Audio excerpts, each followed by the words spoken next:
Olá, tudo bem? Me chamo Ednei, tenho 43 anos, sou natural de Curitiba e gostaria de dar um testemunho rápido e breve sobre a minha vida, sobre aquelas coisas que eu passei nos últimos anos, que desde quando eu comecei a me envolver com drogas. Eu tinha por volta de 14 anos e morava num bairro, Barra Pesada de Curitiba, onde, por influência de tios, eu vivia um mundo de violência, de poder, né, que eu deslumbrava na época. Eu era criança, tinha 14 anos, adolescente, então eu achava que aquele caminho ia ser legal, viver aquilo. Andava com uma galera que, com certeza, eles tinham também a mesma ideia que eu, eles tinham os mesmos vislumbres, achando que aquele caminho podia ser bom pra gente. Cara, como eu estava errado, mas mesmo assim eu segui esse caminho. E comecei bebendo por diversão, chegava tarde em casa, era até um filho obediente, até eu tentava obedecer meu pai, minha mãe, né? Os meus irmãos eram mais velhos e me davam um certo respaldo com relação ao bairro que eu morava. Os meus tios também, com certeza, eles tinham um certo conceito, como a gente fala na gíria. E esse conceito me levava a um caminho mais pesado, né? Cada vez mais fundo. Conheci a droga, conheci os poderes que a droga podia me dar, quando eu tinha ela, quando eu manipulava ela bastante. Dinheiro, mulher, né, respeito. Mas tudo aquilo era ilusão, era uma besteira, né? E fui trilhando esse caminho durante muitos anos. Usei alguns tipos de drogas, né, me achava o cara, né, comecei a vivenciar aquilo cada vez mais fundo, né? Não fui tão criminoso, não virei bandido, nunca assassinei ninguém, mas assassinava os meus pais todos os dias. Quando eu chegava tarde em casa, quando eu deixava de ir pro colégio, quando eu deixava de fazer certas coisas. E aquilo foi crescendo, né? E tinha um amigo meu, Fabiano, que hoje é falecido já. E a gente acabou fechando uma parceria, né? Vamos pro crime, vamos ser traficante, vamos ganhar dinheiro. Mas pra mim durou muito pouco, porque eu vi que não tinha apetite para aquilo, não tinha tino para aquilo. Eu não sabia lidar daquela forma que eles lidavam, eu não tinha aquela violência que eles tinham. Eu era mais o cara protetor, no final das contas eu estava acabando protegendo o viciado das mãos deles. E durante muitos anos eu acabei protegendo o Fabiano.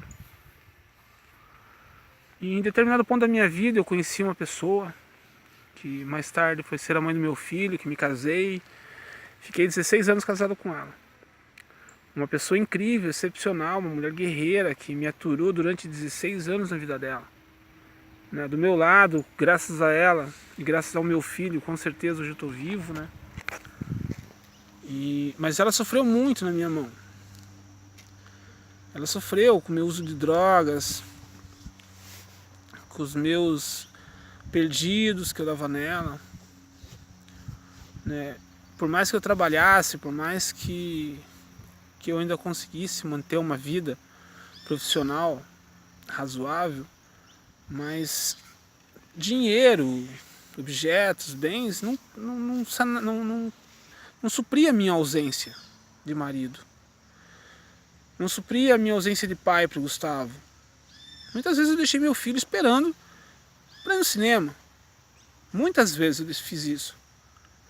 Mas por quê? Porque eu estava lá me drogando, porque eu estava lá, sabe, abandonando. E isso muitos anos veio podia ser pedra de tropeço na minha vida. Porque depois de algum tempo eu me separei dela essa separação eu achava que tinha o direito de me divertir mais um tempo, né? Me envolvi com várias mulheres, com drogas de novo. E aí começou as minhas percas. Começou as minhas maiores percas, né? Já tinha perdido esposa, filho pra droga. A droga já tinha me levado isso. A droga começou a levar meu trabalho, minha sanidade, meu respeito, minha dignidade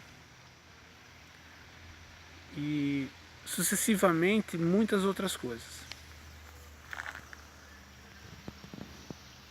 Deus começa a entrar na minha vida aí, quando Ele começa a me proteger demais.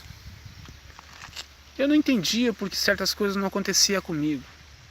Mas por que eu não tomei um tiro? Mas por que isso não aconteceu comigo? Por que isso não aconteceu aquilo? Por que isso? Por que eu não... né? Eu comecei a entender. Tinha um espírito maior do meu lado. Tinha alguém que estava do meu lado. E muitas pessoas vinham a mim sem eu conhecer. Misteriosamente elas vinham e falavam: Deus te ama. Deus tem um propósito na tua vida. Esse daqui não é o teu caminho. Tem uma só que me chamou muita atenção. Duas que me chamam muita atenção. Uma vez eu descendo a ponte do Capanema, que passa ali debaixo da Vila Olímpica, do estádio do Paraná Clube, no Capanema, na Vila Capanema, e um menino, do nada, ele passa por mim. Eu estava indo buscar droga, obviamente. Ele passa por mim, em determinado ponto da ponte ele volta. Ele diz assim: você é cristão, né? Aquele lugar ele não é para você. Deus tem um propósito na tua vida muito grande. Você não deve ir ali. Eu inadvertidamente falei: que bom que Deus tem um propósito na minha vida. E continuei, segui o meu caminho. Óbvio, busquei a droga, me droguei. Passado um outro tempo, na mesma praça, num outro lugar, aliás, uma senhora passa por mim e volta assim: filho, tive uma revelação de você na igreja ontem. Isso aqui não é teu lugar, meu filho. Deus tem um propósito gigante na tua vida. E esse não é teu lugar. Essa vez, sinceramente, me chocou muito, porque era uma mulher que eu não conhecia. E ela disse que me conhecia, e eu não conhecia ela. Mas ela disse que tinha me visto já ali e teve uma revelação na igreja com relação a mim. Uma pessoa que não me conhece. E teve mais uma também, quando eu estava internado numa comunidade, que teve a mãe de um rapaz do qual eu tinha entrado em atrito com ele. A mãe desse menino mandou me chamar, porque ela falava bem assim pra mim: teu nome é Ednei. Ela sabia o meu nome. Mesmo sem... Ela disse que já sabia o meu nome antes de perguntar. Diz que Deus estava me tirando num livramento de morte. Que Ele estava do meu lado e que Ele nunca ia me abandonar. Essa mulher, ela mora no interior do Paraná. Infelizmente hoje eu não tenho contato dela, mas eu sei quem tem, sabe? Essa mulher, ela me falou assim, na tampa: pá, Deus está te livrando, está te tirando um livramento de morte. E uma prima minha, ela falou um dia pra mim assim: falou: olha, não vá pra tal lugar que os caras vão te matar lá por causa de uma bicicleta. E realmente, esse livramento de morte ocorreu, porque na época eu estava na Vila Lançar da Luz, tinha feito um negócio com uma bicicleta, e essa bicicleta, a bicicleta que era do meu filho na época, que eu tinha deixado empenhado, o cara não quis saber. O cara disse que ia mandar me matar se eu não levasse a bicicleta de volta para ele, o traficante. E esse boato ocorreu muito forte lá.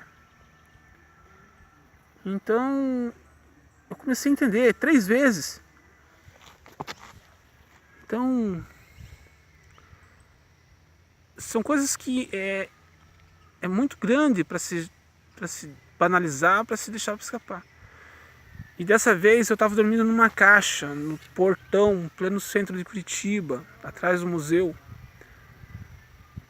E magro, doente. E Deus me resgatou daquele lugar. Me trouxe para um paraíso. De tanto eu clamar e pedir paz, Ele me deu a paz necessária para mim botar minha cabeça em ordem. Já fazem algumas tardes que eu já estou limpo, que eu estou bem, recuperando a minha saúde, vivendo em paz, e acho que Deus, nesse momento, está abençoando a minha vida. Mais do que eu mereço. Mais do que eu mereço. Mas a palavra dele é firme. A palavra dele me alimenta, a palavra dele me sustenta.